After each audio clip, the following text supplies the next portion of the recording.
what is the spiritual dream meaning of blood? I want you to think about this for a second. What if the dream that made a teenage girl march into battle and eventually to the burning stake was actually God speaking through her blood? And look, that's not just some poetic phrase. That's the real story of Joan of Arc. So picture this. She's just 13 years old when she starts hearing voices, and then come the visions. We're talking light, angels, and blood.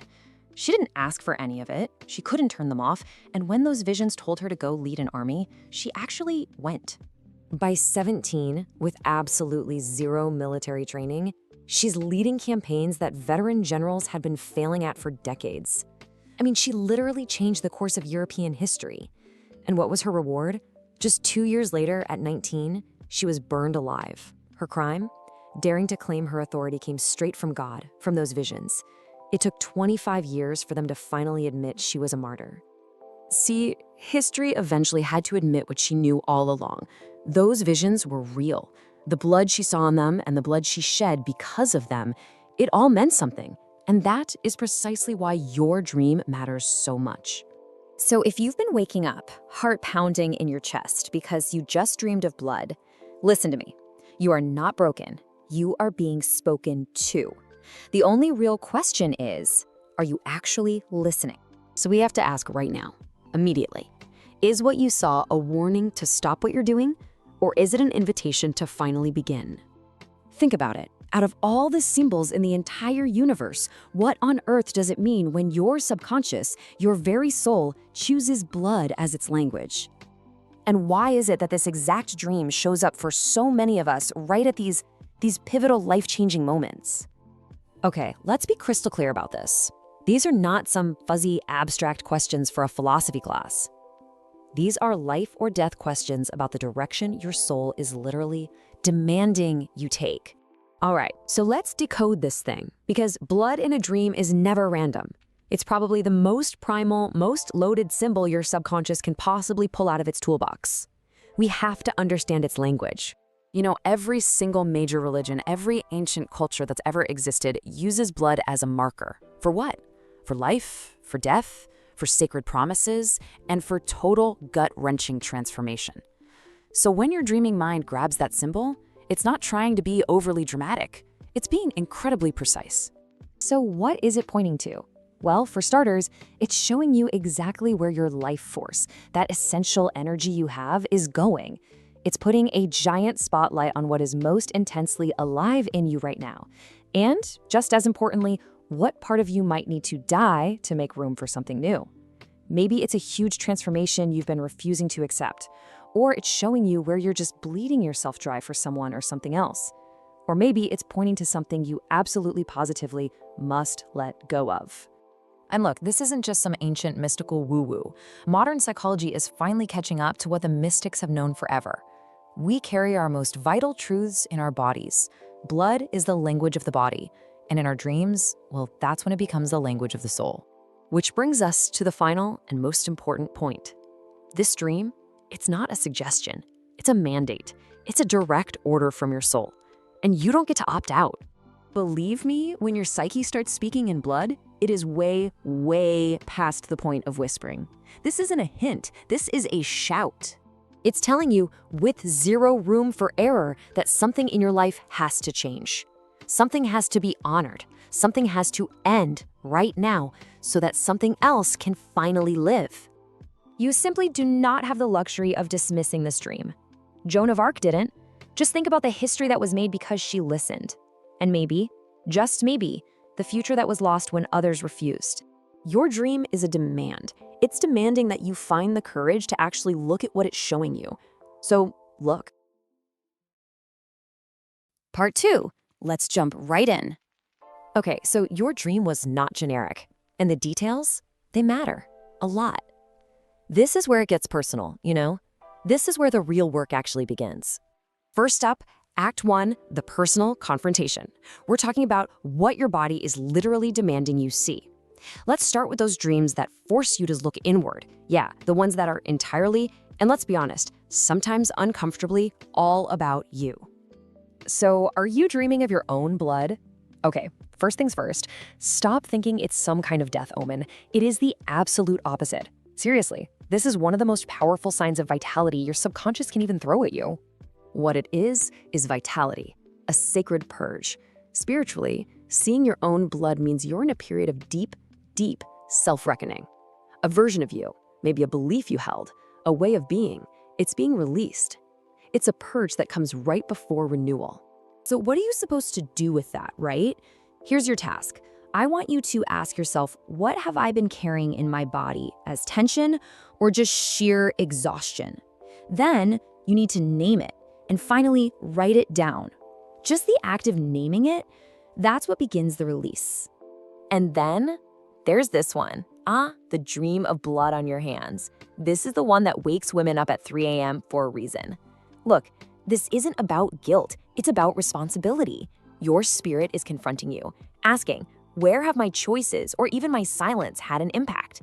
It's demanding you face it so you can finally move on. Okay, that brings us to Act 2, the relational cost. This is all about the spiritual economy of your connections. We're shifting from the internal to the external now, how your energy interacts with everyone around you. Dreaming of someone else's blood. Okay, this one requires some brutal honesty. If it's the blood of a loved one, that's a warning.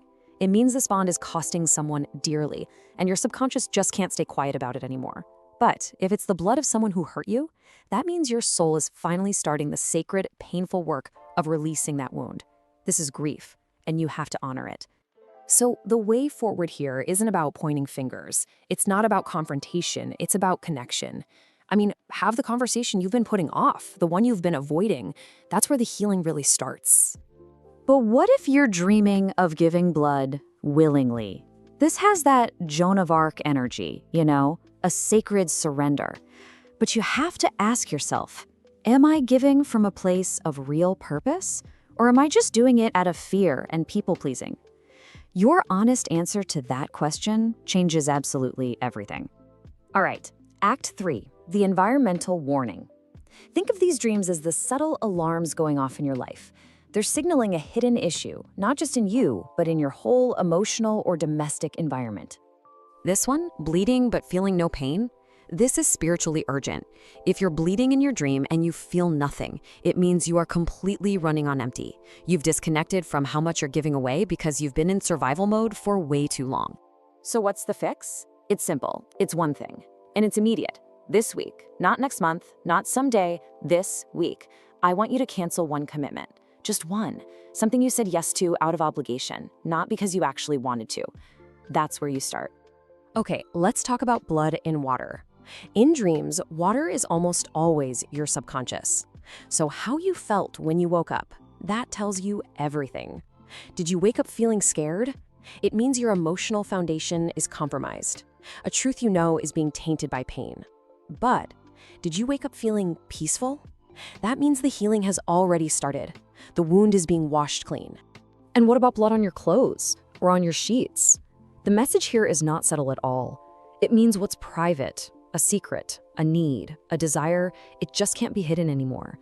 The stain is already there. It's time to stop trying to hide it and just address it head on. And that brings us to our final act. Act 4, the path to healing.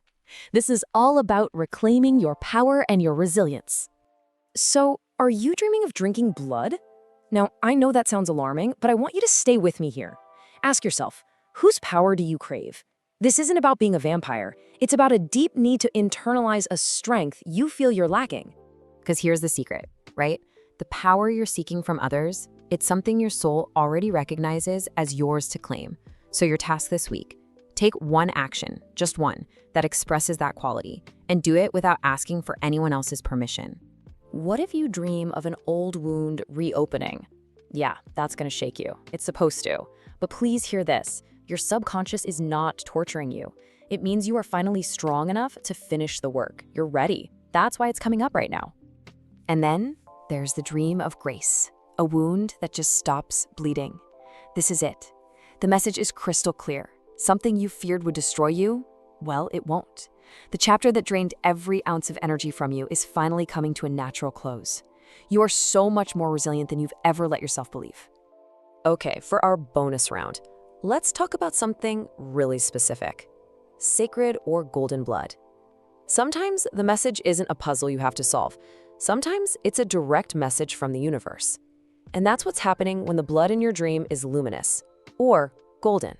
So what does it mean? It means your suffering has not diminished you. It means what you survived has made you luminous, not broken. You are right on the threshold of accepting your own value. You've been made to forget your own divine origin. And this dream, it's here to wake you up. So what's the work? What do you do with this? Do one thing this week that is solely an expression of who you are at your most authentic. Honor the golden blood. Create something, go somewhere, say something true, not for anyone else's benefit, just for you. Part 3. We've talked about what a blood dream means. Now we get to the important part, what you're gonna do about it. Look, we've talked about what a blood dream can mean, but understanding isn't the point. That dream did not come to you so you could have an interesting thought over your morning coffee. No, it came to change something. So here is exactly what to do starting today. First, for the thinker, the woman who lives in her head, analyzing every little thing. Your task is to get the dream out of your mind and onto paper. Period. You are going to create a dedicated blood dream journal. And you have to do this immediately. Dream images are like mist. Within 30 minutes, 90% of the content is just gone. So step 1, write it all down within 10 minutes. Step 2, focus on the dominant emotion, not the plot. Fear, grief, rage, that's the real signal. 3, ask what this mirrors in your actual life. And finally, write one raw, brutally honest sentence completing that prompt on the screen. Now, let's talk about the cost of not doing this. If your subconscious is screaming at you with a symbol as primal as blood, and you just let that message dissolve into nothing, well, that's not a small loss. That is you actively refusing to hear your own soul. Next up, for the talker, the woman who processes everything through conversation. If you need to talk things out to understand them, your work is different. Your task is to find a dream witness. This is so crucial. Find one, just one, emotionally safe person and commit to sharing these dreams within 24 hours. And you have to set the terms. This is not gossip. You tell them, I don't need you to interpret this. I just need you to listen and then ask me how I felt. Their only job is to witness, not analyze. And this gets to a core psychological truth. Our deepest grief and trauma are not healed in isolation. They're healed in relationship. The dream is showing you something that has been locked away inside you, and it needs the simple dignity of being witnessed by another human being. All right, now for the woman who responds to physical action, to ceremony. If you need to do something with all that energy, you're going to perform a conscious release ceremony. And this isn't just empty mysticism. This is using the language of the body to communicate back to your subconscious that the message has been received. Light a candle, write down the wound or the truth the dream showed you. Hold that paper and you say the words out loud. I see this, I will not look away. Then you transform it, you burn it, you bury it, you dissolve it. You're moving the energy from passive pressure into active engagement. You see, the point is this. If you don't give your soul a ceremony for its grief and its transitions, that energy gets stuck. And what happens then? The dreams get louder, more distressing, more urgent, until you finally listen. A ritual gives the message a place to go. Okay, now for the wounded. If your dream is about a specific relational pain, your task is immediate and it is direct. Write the letter you've never sent. Write everything you've never said, totally uncensored, completely raw. But, and this is critical, you do not send this letter. It's for you. It is for your body, which has been holding onto this pain. Then, the non-negotiable step, you must read it aloud to yourself. Hearing the words in your own voice activates a whole other layer of processing. Only then do you consciously decide what to do next. You move from being a passive sufferer to an active, sovereign choice maker. The urgency here cannot be overstated. Your dream brought this to the surface for a reason. Pushing it back down is the absolute worst thing you can do for your mental and physical health. Write the letter, not this week, today. Next, for the woman in the season of major transition, a divorce, a career change, some kind of life crisis, your blood dream is not a warning. It is a confirmation. Your work is to map your sacrifice. Take a piece of paper and draw a line right down the middle. On the left, who you were. On the right, who you are becoming. And right there in the center, List every single thing you are losing or releasing, every comfort, every identity, every story. This is your sacred loss inventory. This is the blood of your becoming. Sit with it, don't rush past it. Then, and only then, can you start to name what's on the other side. We often minimize our own grief during big changes because we're supposed to be strong or excited for what's next. But the dream is telling you to honor the loss just as fiercely as you hope for the arrival. Both are sacred. Both demand your full presence. And finally, for the woman who consistently dismisses her own intuition, if this is you, your path is clear. Take your dream to a professional. Ask yourself these questions. Has it recurred? Did you wake up from it crying? Does it haunt you all day? If the answer is yes, do not try to manage this alone. This isn't weakness. This is the highest form of self-respect. Work with a therapist trained in somatic psychology, which focuses on the body, or depth psychology, which explores the unconscious. Find a spiritual director or a grief counselor. I want you to really think about this. Joan of Arc's tragedy wasn't her visions, it was that the world around her couldn't help her with them. Don't let your dream become a tragedy of neglect. Get the support you deserve. Your inner world is a sacred terrain that deserves a skilled guide. Book the appointment this week. So let's bring this all together. A dream of blood is not subtle. It is your soul speaking in its most honest, most urgent voice. It is telling you that something is alive inside you that must not be ignored. Something is ending that has to be honored. And something is beginning that requires your full, conscious, and courageous participation. Let this sink in. You haven't just had a bad dream. You have received a vision. And it came in blood. The message has been delivered. The question is no longer what it means. The question is, now what will you do?